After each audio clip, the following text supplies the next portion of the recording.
हम डिसीजन नहीं ले पाते। मैं आज भी उस दिन को याद करता हूं जिस दिन गुरुदेव के लोग के माध्यम से प्लान मुझे पड़ रहा था।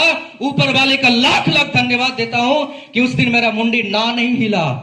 अगर उस दिन मेरा मुंडी ना हिल जाता कि मैं तो टीचर हूं, मैं लोगों को पढ़ाता हूं, लोगों की जॉब की तैयारी करवाता हूं, मुझे कौन पढ़ाएगा। और आप अल्टीमेटली समझिएगा, मुझे प्लान को दिखाने वाले, सर लोग से मिलवाने वाले कोई और नहीं, एक मैट्रिक फेल इंसान थे।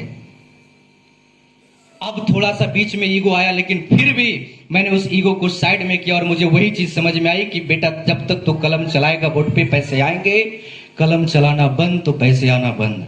और उस दिन से मैंने अपने टीचिंग लाइन वाले दिमाग को साइड किया और मैंने एक डिसीजन लिया कि मुझे काम करना चाहिए। क्योंकि यहाँ पे आज भी कुछ लोग यहाँ पे बैठे होंगे, कुछ लोग बैठे होंगे जिनको पकड़ने के बाद भी डाउट लगता है कि पता नहीं कर पाऊंगा कि नहीं, हो पाएगा कि नहीं, सफल हो पाऊंगा कि नहीं।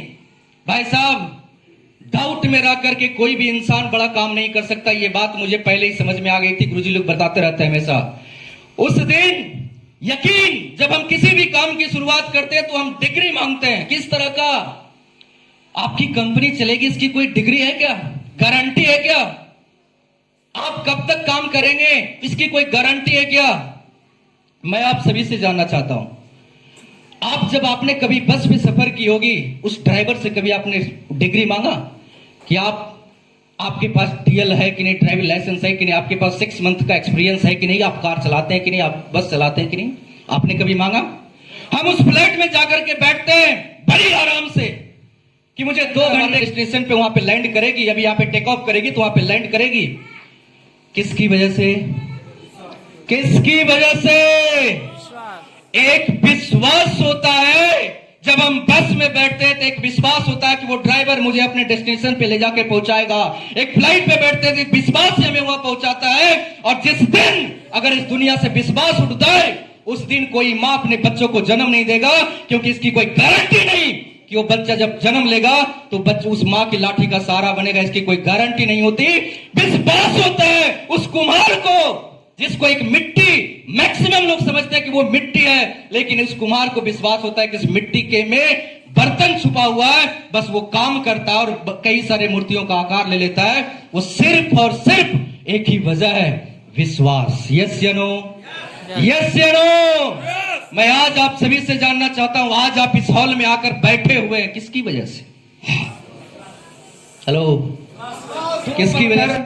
एक जगह से उठाई गई और एक कारीगरी को उठाया गया, दोनों पत्थर को सामने लाया गया और एक पहले वाले जो पत्थर थे हमारे विशाल सर की तरह इंजीनियर, और जब इनके ऊपर, हालांकि ये नहीं है जो मैं बोलने वाला हूं, लेकिन मैं एग्जांपल दे रहा हूं, सर चूंकि इंजीनियर रह चुके हैं। पहले वाला जो पत्थर था वो था इंजीनियर, जब उसके ऊपर छेनी और हथौड़ा मारा गया कि मैं इसे कोई आकार दूंगा, तो उस इंजीनियर पत्थर बोलता है, सर एक्सक्यूज मी। क्या एक्सक्यूज मी? क्या एक्सक्यूज मी? इसका मतलब क्या है?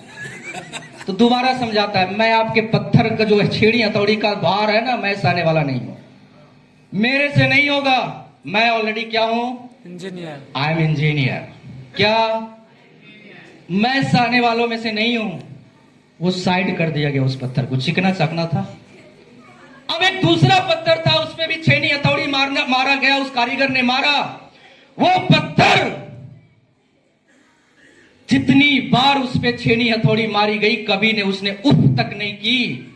और एक समय बाद आया कि वो पत्थर एक मूर्ति का आकार लिया, जिस मूर्ति को आज हम और मंदिर में पूजा करते हैं। यस या नो? यस। यस या नो? एक मूर्ति का आकार लेता है। जब वो मूर्ति बन जाता है तो उसे किसी मंदिर में स्थापित करना था। एक शुभ मुहूर्त आता है और उस मूर्ति को उस मंदिर में उनका जगह, उनको स्थान दे दिया गया। अब बारी आई उस चिकने पत्थर की, एक्सक्यूज मी वाले पत्थर की।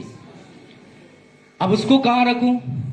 तो बगल में था, देखते आप, और बगल में होता है जगह खाली, वहां पे उसको छोड़ दिया गया। सारे श्रद्धालुओं की भीड़ उठी, लोग पूजा याचना करने आए। सारे लोग, आप जानते हैं जब वो पूजा करने आते हैं तो प्रसादी के साथ में नारियल भी लेके आते हैं। यस या नो? यस या नो?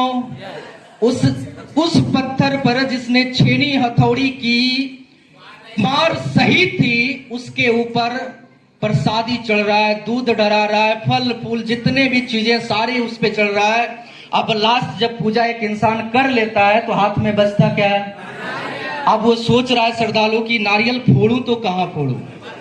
तो सामने दिखा एक चिकना पत्थर, मारे टबक, दूसरा आया वो भी टबक, वो भी आया टबक।